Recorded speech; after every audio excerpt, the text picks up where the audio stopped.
మీకు తెలిసిన వాళ్ళకి అలాగే మీ మీడియా ద్వారా అందరికీ తెలిసి అందరూ కూడా విజయవాడలో వచ్చి ఇవి చూసే విధంగా విజయవాడలో ఉన్న కుటుంబాలు ఖచ్చితంగా వీటన్నిటిని కూడా సందర్శించే విధంగా ప్రమోట్ చేస్తారని మనస్ఫూర్తిగా నమ్ముతున్నాను. ఎందుకంటే ఒకటి తీసుకురావడం గొప్ప విషయం కాదు, దాన్ని మీడియా ప్రమోట్ చేయాలి. ఎప్పుడు కూడా స్పైస్కి ఇంపార్టెన్స్ ఇస్తారు తప్ప విజ్ఞానానికి ఆనందానికి కూడా మా కోసం టైం ఇచ్చి వాటన్నిటిని కూడా ప్రజలకు తెలియజేసి ముఖ్యంగా విద్యార్థులు పిల్లలు పర్యాటకులు అందరూ కూడా భవానీ ఐలాండ్ అలాగే అంబేద్కర్ గారి మహాశిల్పం అలాగే బాపు మ్యూజియం సందర్శించి ఈ లైట్ అండ్ సౌండ్ షోని కూడా ఎంజాయ్ చేయాలని మనస్ఫూర్తిగా కోరుకుంటున్నాను. ఉంటుందండి. మన దీంట్లో కూడా ఉందండి, మన కొండపల్లి ఫోర్ట్లో కూడా చాలా అద్భుతంగా ఉంటుంది. నేను 2 times ప్రోగ్రామ్ పెట్టి అందుకే అక్కడికి పిలిచాను. స్పోర్ట్స్లో గెలిచిన వాళ్ళందరికీ కూడా అక్కడ ఇవ్వటం జరిగింది. ఎందుకంటే మన దగ్గర చాలా ఉన్నాయి కానీ వాటిని ప్రొజెక్ట్ చేసే వాళ్ళు లేక, ఇప్పుడు మేము పెట్టినా కూడా మీరు టీవీలో టెలికాస్ట్ చేసి పేపర్లో దాని గురించి రాస్తేనే కదా ప్రజలకు తెలుస్తుంది.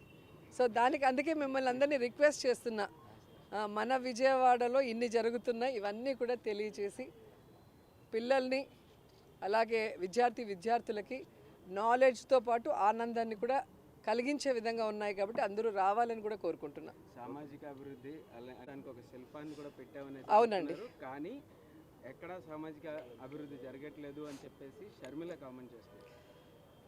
ఇప్పుడు సంక్రాంతికి వస్తారు, వచ్చి మళ్ళీ వెళ్ళిపోతారు. అలాంటి వాళ్ళల్లో వీళ్ళు కూడా ఒకరని నేను అనుకుంటున్నా.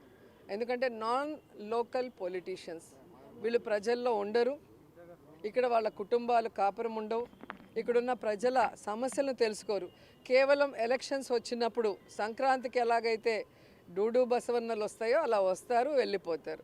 కాబట్టి ప్రజలకు తెలుసు మొదటి నుంచి ప్రజల్లో ఉంటుంది ఎవరు, ప్రజల సమస్యల కోసం పోరాడింది ఎవరు, అధికారంలోకి వచ్చాక ఆ సమస్యల్ని దూరం చేసి వారికి ఇచ్చిన ప్రతి వాగ్దానాన్ని నెరవేరుస్తూ రాష్ట్రాన్ని అభివృద్ధి చేస్తూ ప్రజలకు కూడా సంతోషాలను అందించింది వైఎస్ఆర్ గారు, జగన్ గారు మాత్రమే.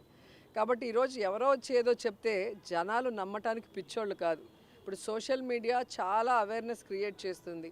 సో ఇక్కడే పుట్టి ఇక్కడే పెరిగి ఇక్కడే ఓటుతో ఆయన ఇక్కడే ఇల్లు కట్టుకొని ఇక్కడే తన కుటుంబం కూడా ఉంటూ ప్రజల మధ్యలో ప్రజానాయకుడిగా ఎదిగిన వ్యక్తి జగన్మోహన్ రెడ్డి గారు. ఈరోజు ఒక పార్టీ పెట్టి తన తండ్రిని అభిమానించే వాళ్ళకి తన తండ్రి లేరు అని ఇక మాకు లైఫే లేదనుకొని ఏడుస్తూ ఉన్న ఈ రాష్ట్ర ప్రజలకి రాజన్న బిడ్డ నేనున్నాను, రాజన్న రాజ్యాన్ని తీసుకొస్తానని పావురాలగుట్టలో ప్రమాణం చేసి ఆ తర్వాత ఎన్ని కష్టాలు ఎన్ని అవమానాలు ఎన్ని తప్పుడు కేసులు పెట్టి ఆయన్ని జైల్లో పెట్టినా కూడా ఏ రోజు ఎవరికి తల ఒగ్గలేదు, ఎక్కడా కాంప్రమైజ్ అవ్వలేదు, ఎక్కడా ఏ పార్టీతో పొత్తు పెట్టుకోలేదు, ఏ పార్టీలో విలీనం చేయలేదు. అది నాయకుడి లక్షణం. అంతేగాని పక్క రాష్ట్రంలో పార్టీలు పెట్టి అక్కడ జనాలు చీకొడితే మళ్ళీ ఇక్కడికి వచ్చి కాంగ్రెస్లో చేరి మాట్లాడితే ప్రజలేం పిచ్చోళ్ళు కాదు. ఈరోజు ఆంధ్రప్రదేశ్లో కాంగ్రెస్కి ఓటు అడిగే నైతిక అర్హత లేదు, హక్కు లేదు. ఎందుకంటే బాగున్న ఈ రాష్ట్రాన్ని ముక్కలు చెక్కలు చేసింది కాంగ్రెస్ పార్టీ. 2 సార్లు కేంద్రంలో అధికారంలో కాంగ్రెస్ రావడానికి కారణమైన వైఎస్ఆర్ గారి పేరుని ఆయన చనిపోయిన తర్వాత ఎఫ్ఐఆర్లో పెట్టి అవమానించింది ఈ కాంగ్రెస్ పార్టీ. వైఎస్ఆర్ గారు 2 సార్లు వాళ్ళని రాష్ట్రంలో కేంద్రంలో అధికారంలో తీసుకొచ్చినా ఆయన లేని సమయం చూసి ఆ కుటుంబాన్ని అవమానించి రోడ్డు కీడ్చి జగనన్న మీద తప్పుడు కేసులు పెట్టి జైల్లో పెట్టించింది కాంగ్రెస్ పార్టీ.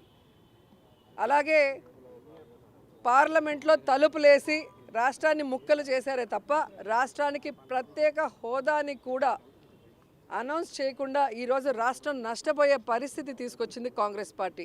అలాంటి కాంగ్రెస్ పార్టీలోకి ఎవరొచ్చి ప్రచారం చేసినా వాళ్ళు జీరో అవుతారన్న విషయం వాళ్ళు తెలుసుకోవాలి. రీజనల్ పార్టీలు నియంత్రణలో మారుతున్నాయి అని చెప్పేసి కూడా షర్మిల కామెంట్ చేస్తారు. తను కూడా ఒక రీజనల్ పార్టీకి హెడ్గా ఉంది కదా, మరి తనే ఆన్సర్ చెప్పాలి. ఈరోజు జగన్మోహన్ రెడ్డి గారు ఎవరిని కూడా లీడరు కార్యకర్త అని ఎప్పుడు అన్నాడు, వైఎస్ఆర్ కుటుంబం అంటాడు మమ్మల్ని అందరినీ కూడా.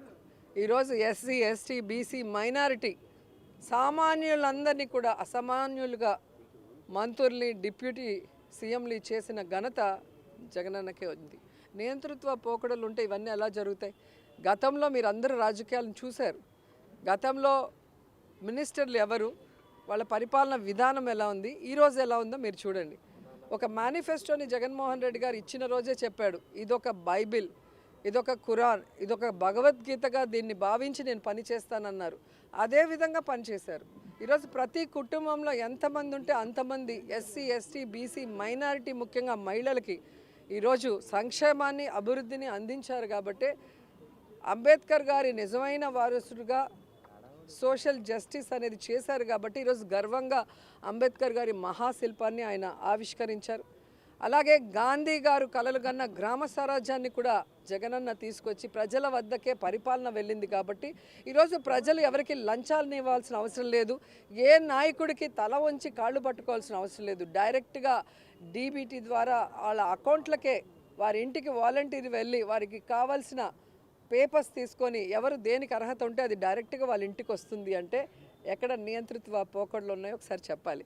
కాబట్టి వాగే నోర్లకి 2024 సమాధానం చెప్తుంది.